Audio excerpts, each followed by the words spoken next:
This is Chris Kelly with our number 4 standing core exercise, single leg stance. All right, when I say single leg stance, we often find clients that when they're standing on one leg, they seem to internally rotate with their knees.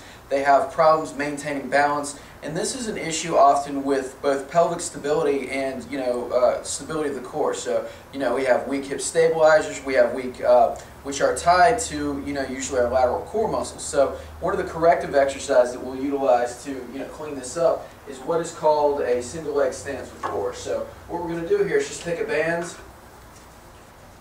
press down, tighten the abs, and raise onto one leg. All right, I'm simply going to cue the client, squeeze their butt cheek of the down leg, soften their knee slightly, and get as tall as possible. And what I'm feeling here really is tightness along my abdominals.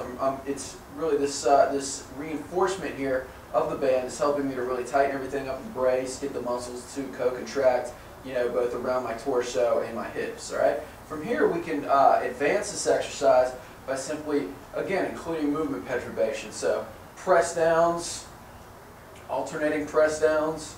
We can go overhead, but being on one leg like this really challenges the stabilizer muscle function. It helps to improve balance, but more importantly, it's really helping to isolate one side more than the other and help us to really act as sort of an offset load. So we're challenging the torso in a different way here.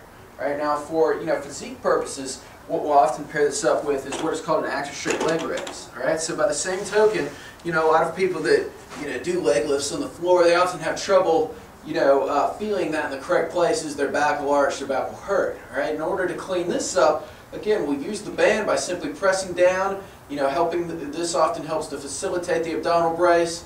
Again, this really helps me to tighten up. I'll cue the client to tighten their abs in this position, raise their feet up off the floor, simply tap in front, pause for 1 to 2 seconds, come back down, pause for 1 to 2 seconds, come back down. The interesting thing about this exercise is it's directly mimicking single leg stance. So again, you can kind of see how this is kind of coming onto one leg, coming up and down, and then anywhere from 5 to 10 reps on each side. Then immediately we're going to come back into single leg stance, reinforce that in standing, and just perform 10 press downs. So this is a great progression for the lower abs in particular. If you're looking for abdominal development, but this is from a corrective exercise perspective, something that is very valuable also. So those are that's our 4th bang for your buck anterior core progression.